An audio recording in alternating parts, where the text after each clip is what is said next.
I'm so excited to be here. Casper and I have known each other for a few years, and I'm delighted to have our professional paths crossing again. Casper ter Kuile is the author of The Power of Ritual, and as many of you are probably aware, the co-host of the award-winning podcast, Harry Potter and the Sacred Text. He is a Ministry Innovation Fellow at Harvard Divinity School and the co-founder of the Sacred Design Lab, a research and design consultancy working to create a culture of belonging and becoming. Casper co-authored the paper How We Gather, and his work has been featured in the New York Times, Vice, The Atlantic, and the Washington Post.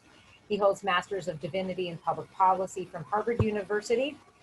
And before moving to the US, he co-founded the Campaign Bootcamp and the UK Youth Climate Coalition to train and mobilize young activists. And Casper is now back here in Brooklyn, New York with his husband. So thank you for being here.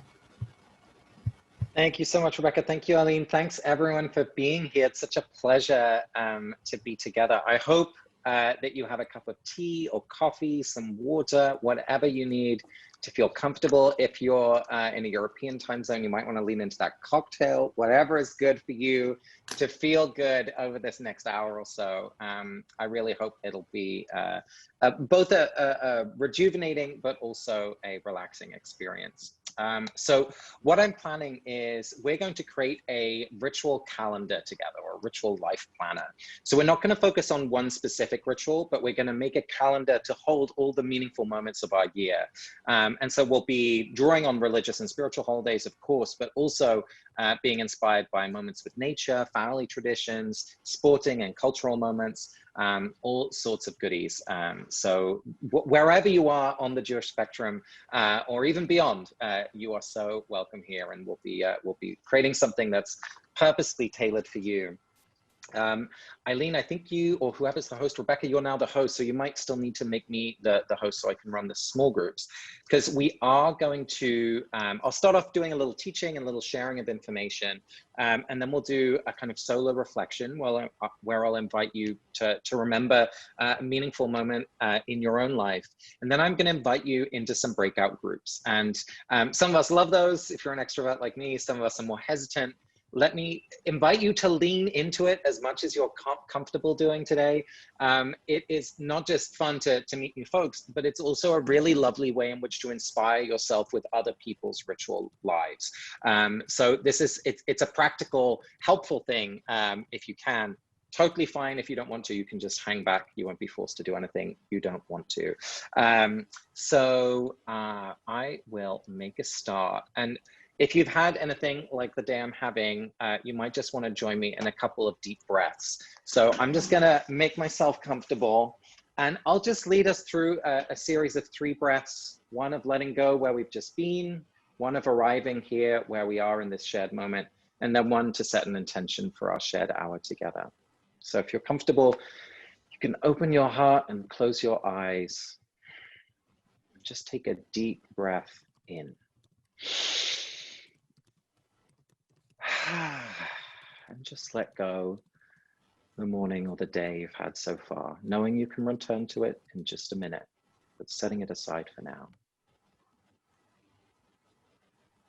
And then a second deep breath in.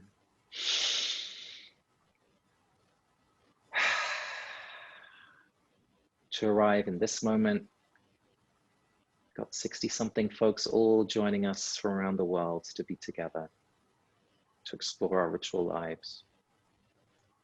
And then a final breath to set an intention for yourself over this next hour.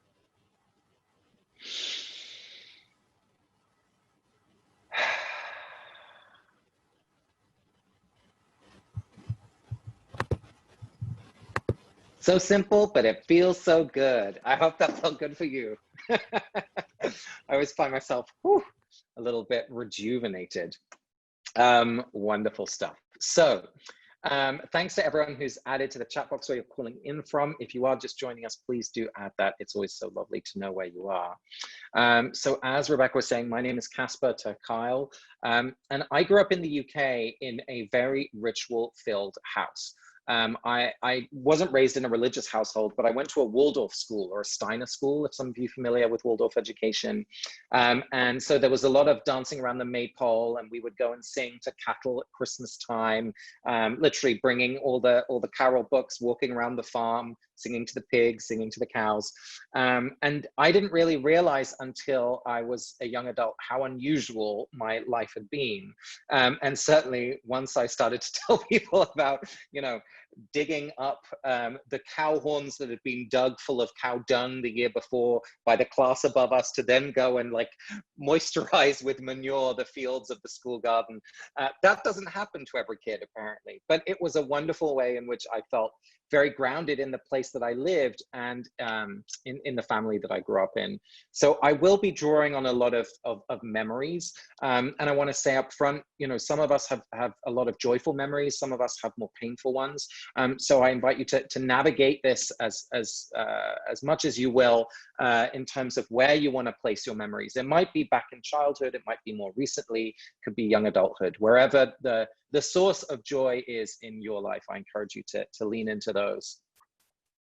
But I've ended up caring a lot about ritual, and I want to tell you a little bit about why. I think in the kind of dominant cultural context of the West, we've lost a lot of our ritual life. And that leaves us disconnected from the place that we live in, from the people who are important to us, and even from a sense of story often, of being part of something bigger than ourselves.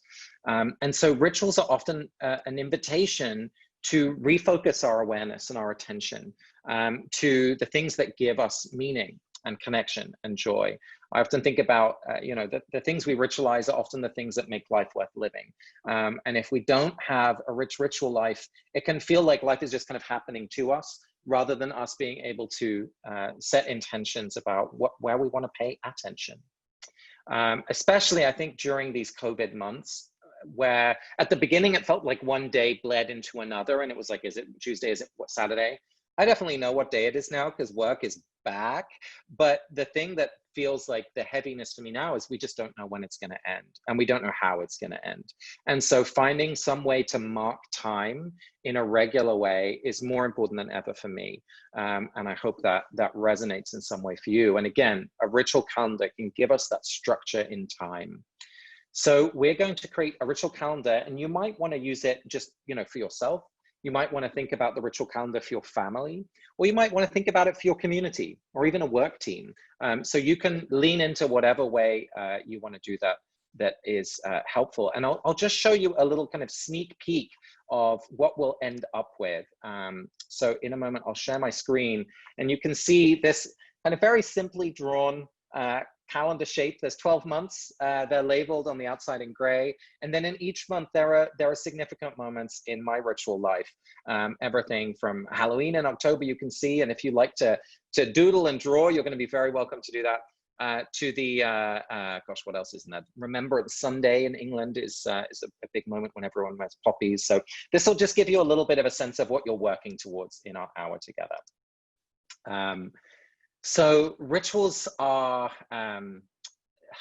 they're not just, one of the things that feels important to say is they're not just decorative. It's not just something that we celebrate because it's fun or because it's joyful, although it is, and they are, but rituals form us. We choose to celebrate rituals that we believe can shape us to become the kind of people that we want to be. So rituals embody values. They embody stories. One of the ways I like to think about defining ritual is that they make the invisible visible. So they give shape and structure and smell and taste and all sorts of things that we can touch and feel and see. They make those values, or they make those memories, those connections visible. And that's a very powerful thing. Joseph Campbell, the great mythologist, talks about rituals kind of embodying a myth. I'll put a little quote in the chat box. He describes rituals as enacting a myth, and that when we celebrate a ritual, we are re-participating in that myth. We're retelling the story. And as we heard from Eileen, doing that at the Passover is the most obvious example of that. but it happens in all sorts of ways. Maybe if there's a dish that we cook that our grandmother always made, or maybe there's a place that we go that's important in our family's history, that we re-embody those stories in some way, and that we re-participate in those myths. So all of that is both interesting, but it's also important for us to then really think about what kind of rituals do we want to celebrate? And is that ritual helping us to lift up the stories that we want to lift up? Is that ritual helping us become the kind of person that we want to grow into?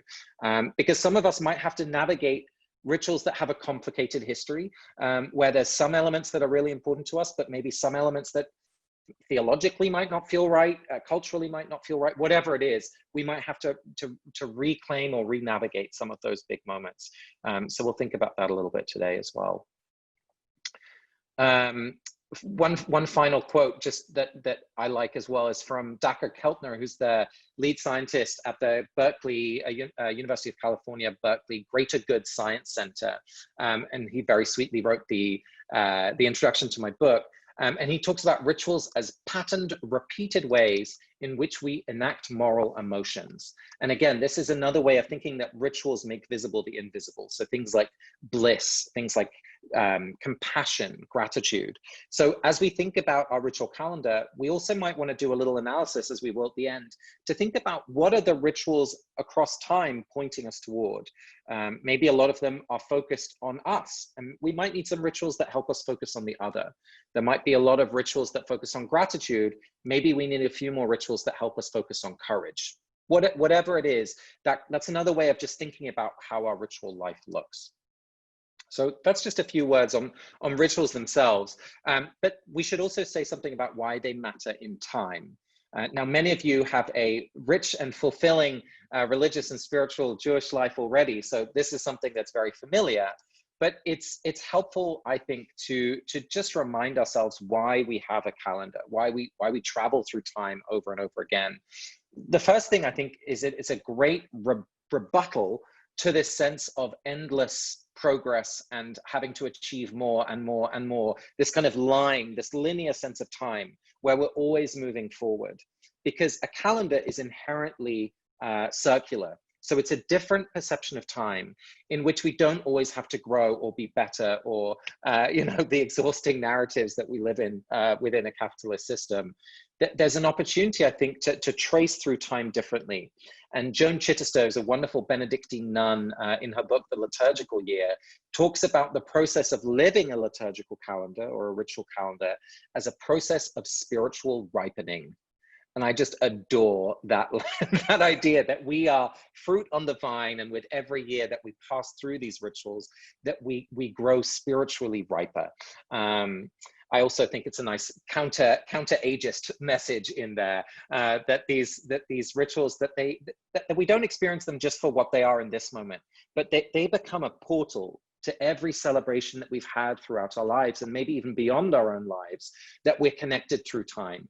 And so it's a wonderful way of just completely changing the way in which we think about time. And that process of living in a rhythm, of living in a liturgical year or living in a ritual year, John O'Donoghue, the great Irish poet, who famously, I love him for many, many reasons, his books are wonderful, but he famously said, the second best thing I ever did was to become a Catholic priest, and then the best thing I ever did was to leave the priesthood, which gives you a sense of his kind of like deeply spiritual, but also slightly renegade vibes, which is very much up my street.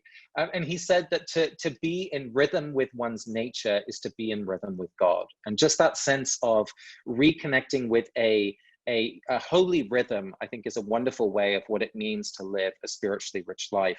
That it doesn't have to be necessarily about large pilgrimages or great achievements, but it's about living the discipline, really, of a ritual life. So with all of that, I hope that just stimulates some imagination for you and gives you some new pathways into thinking about ritual. But I want to start us off by just inviting you in a moment to think for yourself back to a ritual moment that brought you great joy. And it might be, as I said, a moment from your early childhood. It might be a moment much more recently with friends or other loved ones. It might be something that you haven't thought of in some time. And that's totally fine. And we're going to stay in this memory for just a minute or two, and I'll give you some prompts. So for the moment, if you're looking at your screen or if you've been writing down, I'm just going to invite you to step away. And if you're comfortable, just to close your eyes as I just give you a couple of prompts as we enter into this time of memory. So I want you to think back to a specific celebration or a ritual that you love. Somehow you know this is a special time where you felt great joy. I want you to just look around in your memory, in your mind's eye. Where are you? What can you see?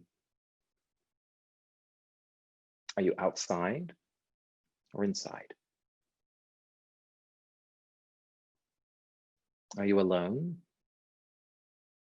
Or who are you with? Look at their faces if you can. What are people wearing?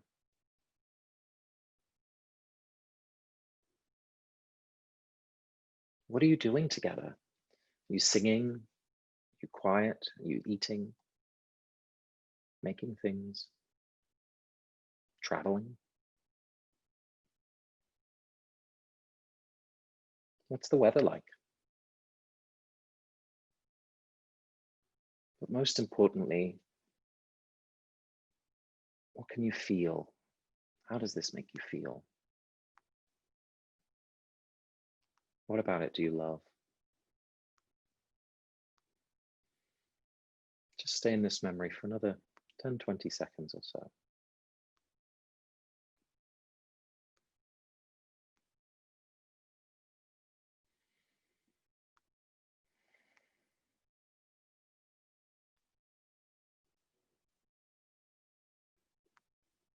Take one more look around and prepare to leave this memory and come back to us in this Zoom room when you're ready.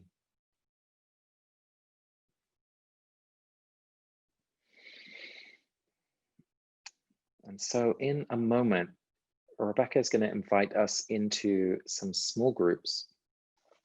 And what I'm hoping that you can share, you'll be with maybe 2, 3 other folks. You'll each have just over 2 minutes to share just something about this ritual memory, this celebration, and particularly what it made you feel. And I really hope this is a place in which everyone can just share, so we won't have too much back and forth as someone's sharing. So you can really embody the role of listener when you're listening and embody the role of storyteller when you're sharing. And we'll have 10 minutes in total for the breakout room. And Rebecca will give us an invitation. And if you're willing to join a small group, again, I invite you to lean into that if you can. It's such a joy. Just click accept and you'll be sent into a small group. And if you are hesitant or just want to hang out here, you can just stay here and we'll keep quiet for 10 minutes or so. So it should be a little breakout room and we'll see you in 10 minutes. So folks, everyone will be coming back in just under 2 minutes. Meanwhile, I've learnt that Rebecca and I both share a deep love for Madonna and her epic tune, Like a Prayer. Deeply iconic. I may have dressed up as her during her like a virgin phase in my early childhood when I was way too young to be dressing up like Madonna. It's so funny. I feel like everyone has some sort of Madonna story. I really was first exposed to Madonna during her like Frozen era, like the kimono vibe. Right. So I know, right? Strange. This is what happens when you have Dutch parents who are not wildly oriented around pop culture. Right. But so that tune and vibe has a special place in my heart. But I also then got really into Madonna in the hung up phase. So there's a lot of good Madonna times. I think we have some folks returning. Welcome back, everyone. Just give everyone another. Give everybody like a few more seconds. And yeah. If you have opinions about Madonna, you can always put those in the chat. I feel like I need some Madonna-based rituals. we can talk offline about those if you want. Yeah. Exactly. Wonderful. A great party theme would be Madonna costumes in all the phases. There's Absolutely. famously though, when RuPaul's Drag Race tried that, I was going to say, it failed Light of a Thousand Kimonos. abominably. Twice. Didn't it fail twice? Yeah, the second one was better. I would Yeah. say the second version was better, but Yeah. yeah, the first season 8 was rough. Yeah. I Eileen, just started watching. I gotta catch up. I say, Eileen, we'll do a deep dive on that another time. I've honestly been, and Rebecca, you've closed the room so that yes, they're everybody should be coming back. Yes. Beautiful, thank you. I was just talking with a rabbi. Do you know Stephen Phillips, the rabbi? No. We wanted to start a new podcast set called "Can I Get an Amen? The Theology of RuPaul's Drag Race." I will be on as a guest in a heartbeat. I'm sure Amichai will come on. I was going to say Allison's into it. We've got a potential. Yeah. Yeah. Eileen, I think. Yeah. Eileen, could I just tell you? Wait, hi folks, welcome everyone. Okay. You're back into the whole group. I'm sorry, Mina, where everyone has returned safely, and I hope the small group conversations were stimulating and sweet. I know it's always too little time, but let it just be a reminder of the joy of connecting with one another around these kind of conversations.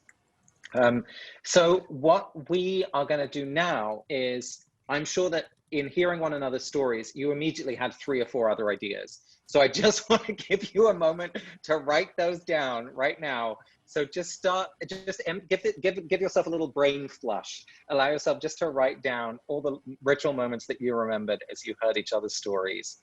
And then I'll lead you through some more prompts. So this is the time to get out your pen and paper, and at least on one side, write down all the ritual moments that are sparking in your brain that are important to you in your life.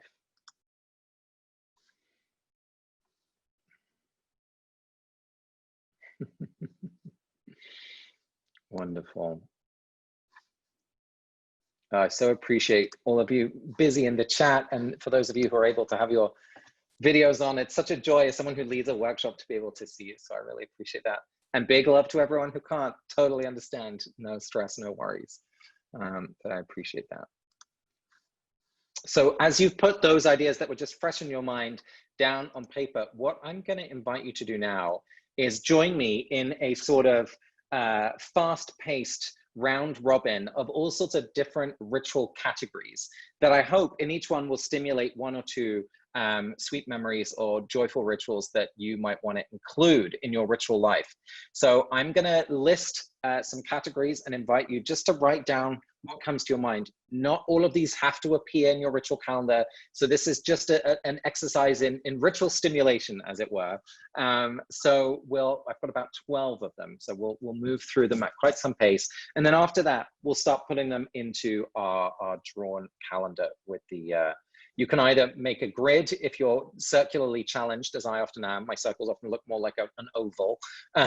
Whatever you want to do is totally fine. But first, let's come up with some categories. So the first one I want you to think about is the big civic celebrations.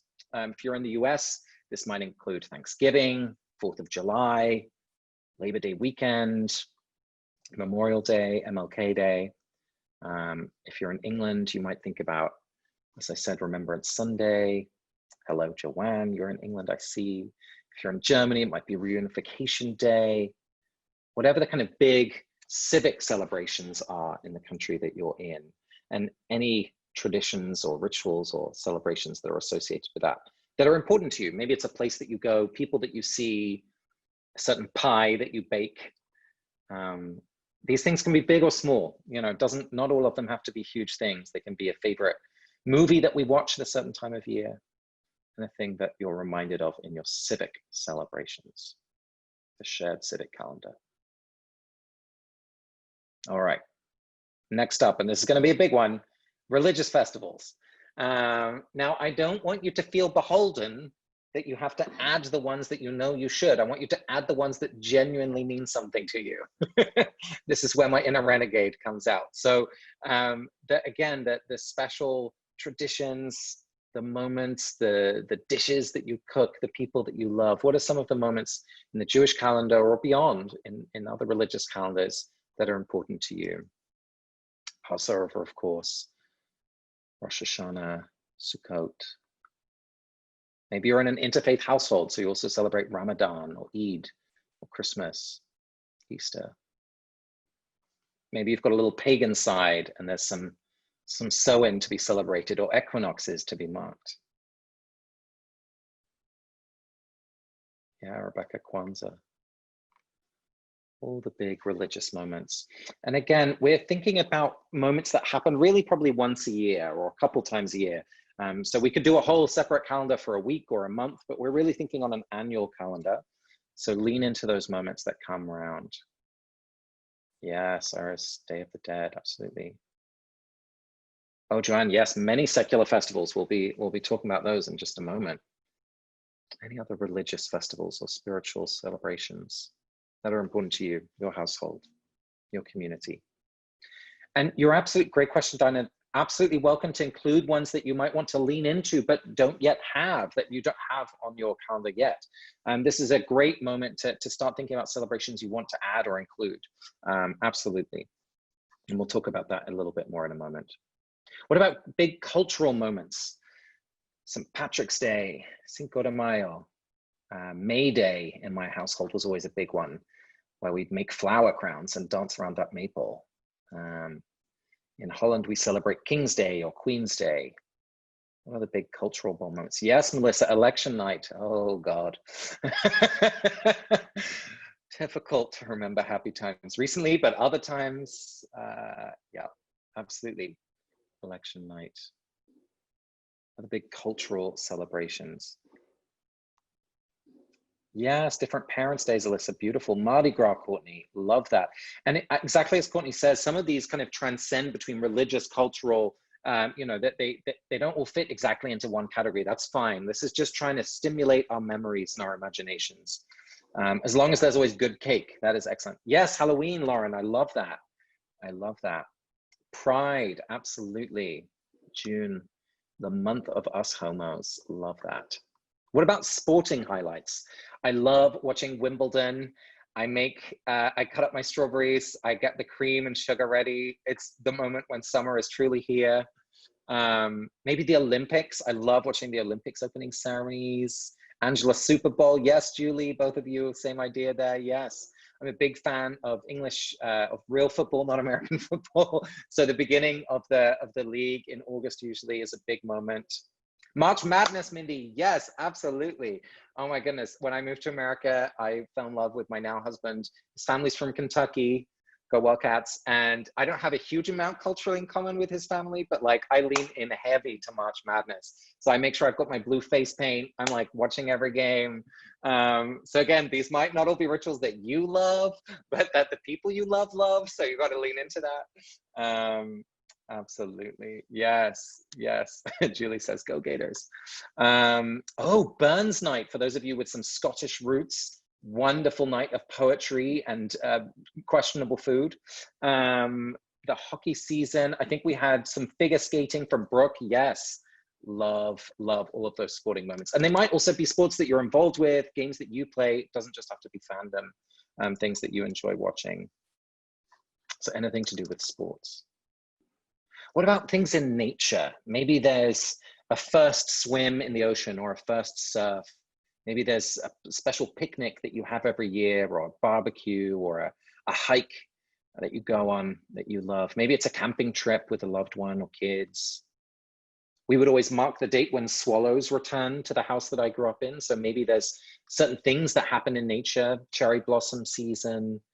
What are some of the moments in the natural world? First rains, first fireflies, yeah. Full foliage, exactly. Oh, I love that. Lauren says that my mom and I have gone camping on the same island every summer since I was 3. That's so beautiful.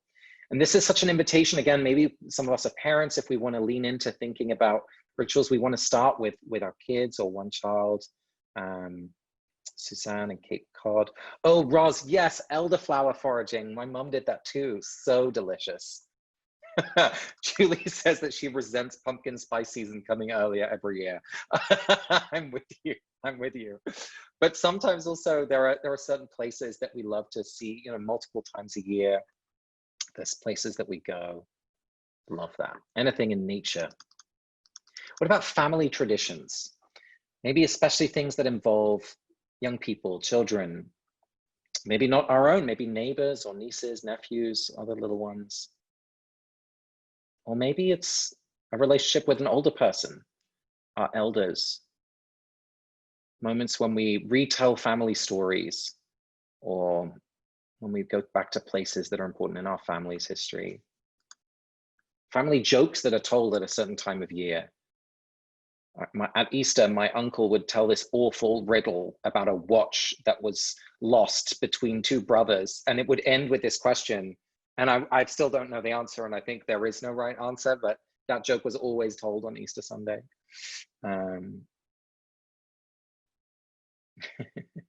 Lovely. Campfires, canning season, says Caitlin, love it. Of course, a big category of food. Food usually shows up in all of these, but maybe there's certain cakes that you bake or recipes that you make at a certain time of year. Thinking about cranberry sauce, thinking about the people who these recipes remind you of. Maybe a favorite soup night. Might be the first tomatoes you pick from your garden. What are some food-based rituals that are important to you? Making mince pies, matzo ball soup, latkes. Yeah, what are some of your favorite foods for certain times of year? I'm sure they're highly contested recipes between different members of the family. What about in your professional life? Are there certain conferences or moments when you come together with colleagues from near and far? Award shows. Maybe it's a gathering of people who share your vocation, who share your professional life. Are there any moments, rituals that are important there? Might be the things that happen outside the conferences with the people you enjoy and not in the place that you have to be. But anything, maybe large gatherings, denominational conventions. What are the moments when you gather with people who share professional identity? What about rituals that are place-based? The New York Marathon, Porch Fest, Honk Fest. My favorite was, and I've forgotten the name again of the town in Michigan, where they have Cereal Day, where I think Kellogg's is based there, and there's one day a year where all the cereal's free and you can have as much as you want. Battle Creek, thank you. Yes. So what are some of the quirky and fun rituals or celebrations in the place that you live? Maybe there's something your town is famous for that it celebrates. Bonfire night in Lewis, near where I grew up, is amazing. New Year's in Key West. San Antonio Fiesta, says Courtney. Ah, great. Oh, the Revolutionary War reenactments, my goodness, yeah. The Silver Springs Zombie Walk, says Rachel. I love this. Like, there are so many random fun, like, place-based rituals. Oh my gosh. What are things in your local? Might be a neighborhood thing. It might be a street party. Might be something you want to start doing. Is something that's local, that brings together neighbors, or a building if you're in a building. Love it. County fairs, summer arts festivals. Yeah, beautiful, Lauren. What about things in your personal life? Anniversaries, birthdays, maybe reunions. What about memorials? Moments in your own life that aren't necessarily shared with others, but that you want to make sure you list down here. And not just the fact that they're happening, but what happens around them. For me, it's not a real birthday until there's a Dutch flag hanging next to my bed and there's a little secret present under my pillow. So I had to instruct my now husband very specifically what he needed to do. He was like, okay. Maybe there's a special breakfast that you eat or a special song that you sing. Beautiful, Melissa. Visiting the cemetery to place stones on my grandparents' graves. Yes. Beautiful. What about special moments of TV and movie life? Maybe there's a new season coming out of your favorite show in this next year. The Crown is starting again in November. Can't wait. Maybe there are Oscars watch parties. Great British Bake Off. Yes, starts tomorrow. Exactly, Rebecca. So of course, we're thinking just about our next year here, because of course, we'll remember that a lot of the religious celebrations move through the calendar, so that they're not always going to be static in the same month. So when we create our calendar, we'll just be doing it for the next 12 months. Watching The Snowman, the animated film. Yes, John, love that. Yeah, maybe there's Christmas specials, exactly. In the UK, that's a whole sector of TV shows. There might be also, I really appreciate, Caitlin, your comment, marking negative moments, you know, marking anniversaries of diagnoses or the ends of relationships. Not all of these, I know I've said spark joy a lot, but not all of these are going to be joyful, but it's nonetheless, I think, meaningful to mark those moments where there is sadness or loss. That's so important. Thank you for that. Oh, that's lovely, Gail. Our eldest daughter makes a yearly family photo calendar and we go through the saved ones. That's so wonderful. That's great. What about music and concerts? Rebecca and I were talking about Madonna earlier. Maybe there's a favorite artist who tours around a certain time of year, or maybe you're a music maker. There's a special concert that you go to or give, or you're part of in some way, some sort of artistic celebration. Yeah. What about travel? Maybe there's certain trips that you take around a certain time of year. Maybe you're part of a biker group or a hiking group or a cycling group, whatever it is, where travel is important. Maybe pilgrimage. Of course, harder to do at the moment. Anything to do with travel. What about crafting? For so many of us, the way in which we really feel like we've entered a certain time of year is when we make certain crafts. So for me, it was folding translucent paper during Advent.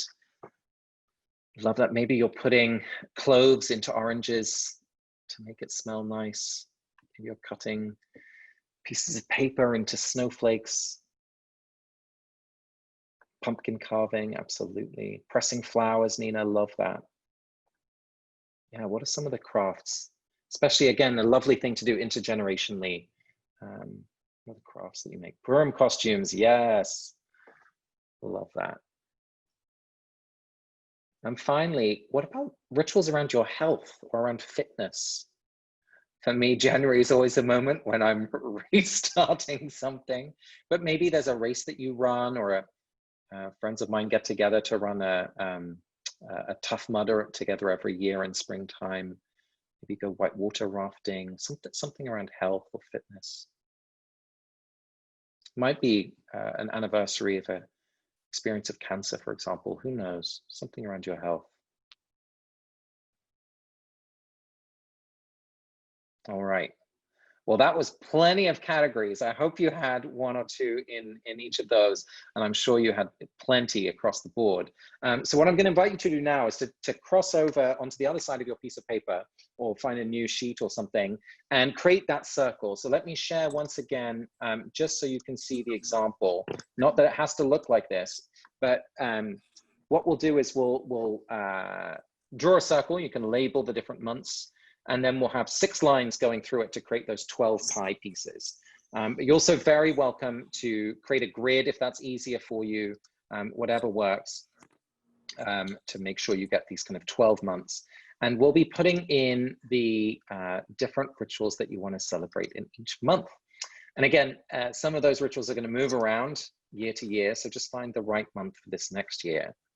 And I'll give you just a couple of minutes, because there's probably lots that you want to fill in. So I will play a little background music to keep you company while we do that. And if you have any questions, feel free to use the chat, and I'll see you in there.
how's everyone doing? I'm sure there's a lot more to write in. Do we need a couple more minutes? Let's just take a couple more minutes. I'll continue my little music sharing. This is my favorite feature on Zoom.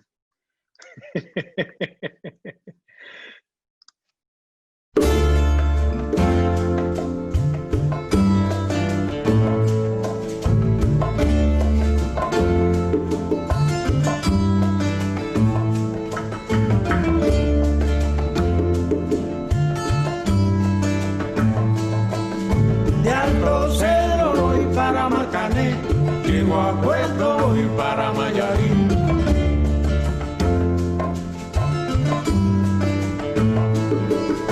De Alto Cedro voy para Marcané, llego a Puerto, voy para Mayarín.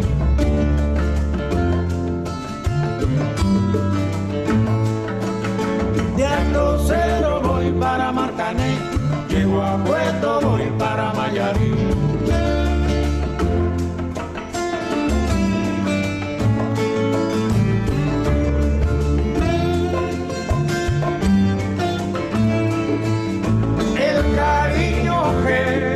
No te lo puedo negar, se me sale la babita, yo no lo puedo evitar.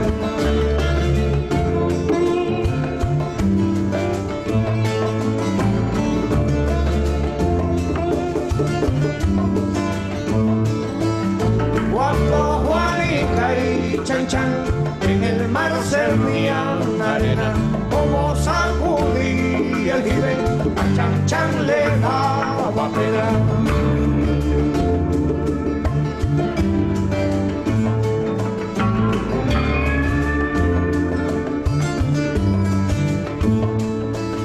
Limpia el camino de paz, que yo me quiero sentar en aquel tronco que veo y así no puedo llegar.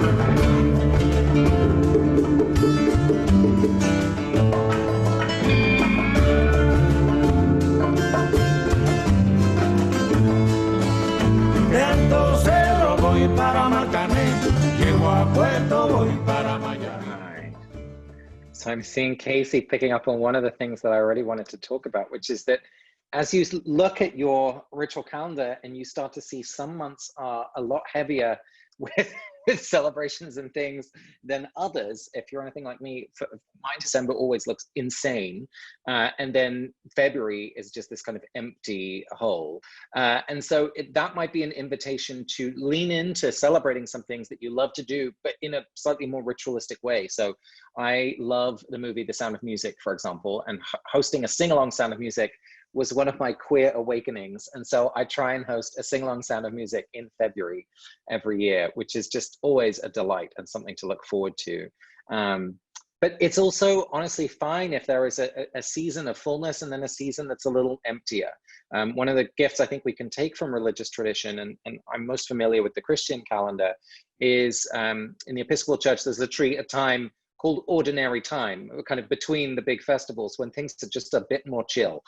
So it's absolutely fine to have some seasons that are more full and some seasons that are a little emptier.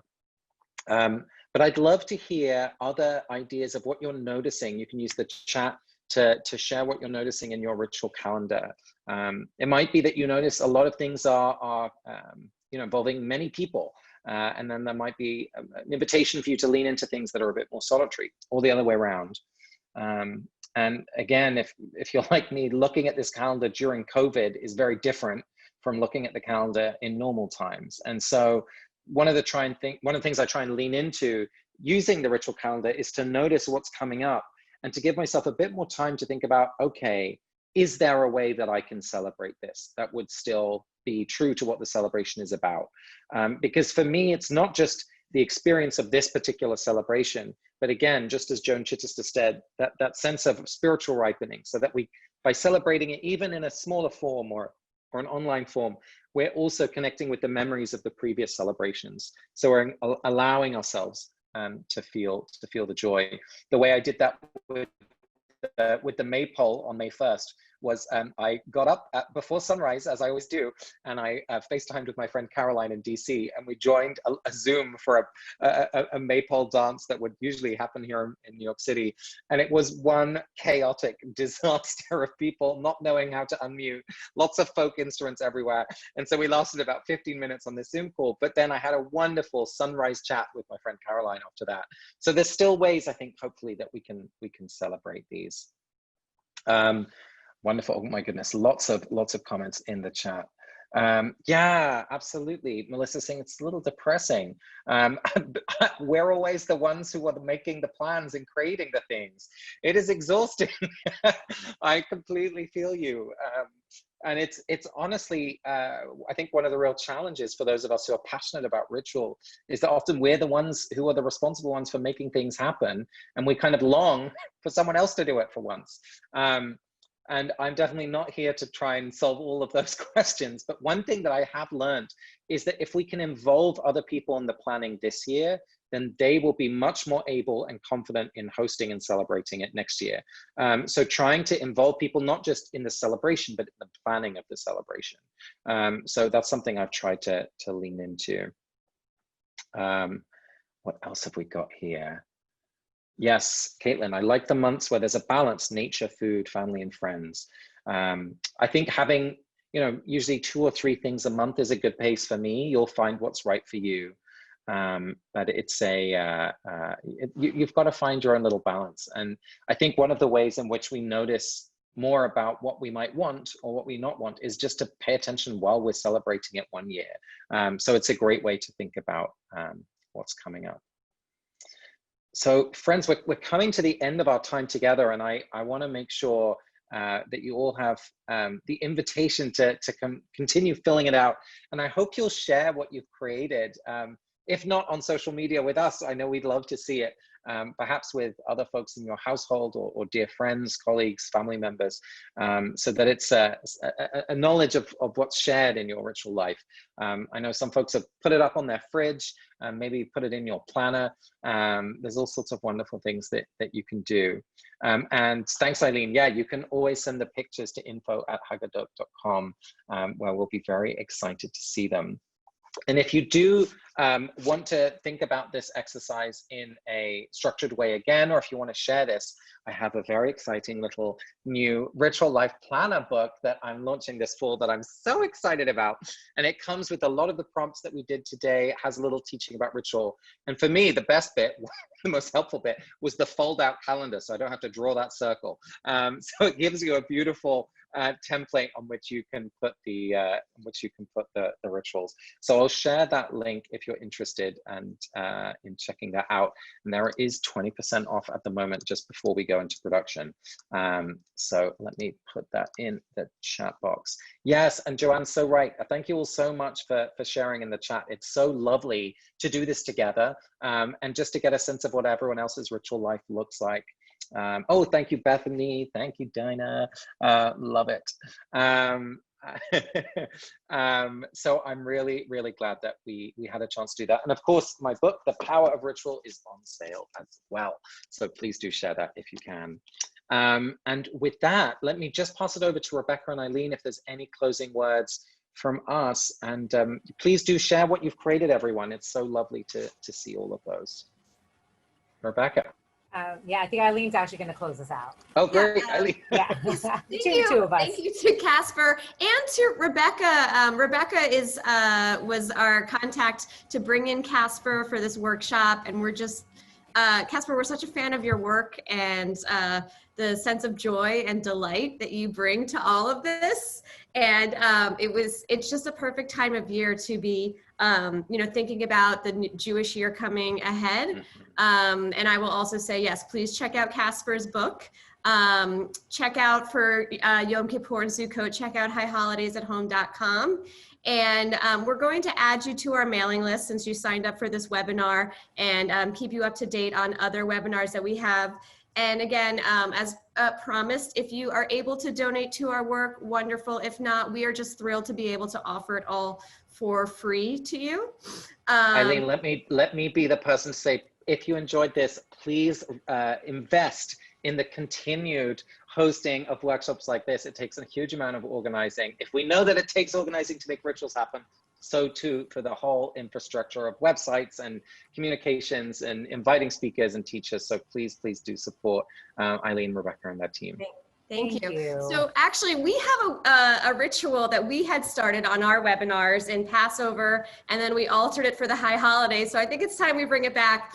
Now, we had started to put our hands into the center, and on the count of 3, we are going to yell Shana Tova to give us the spirit we need to get into this Yom Kippur weekend and start our year off. So get into it, everyone. Hands in the center. All right, Shana so on the Tova. count of 3. 1, 1, 2, 3. 3. Shana Tova. Happy New Year. Thank you, everyone. Thank you, everybody.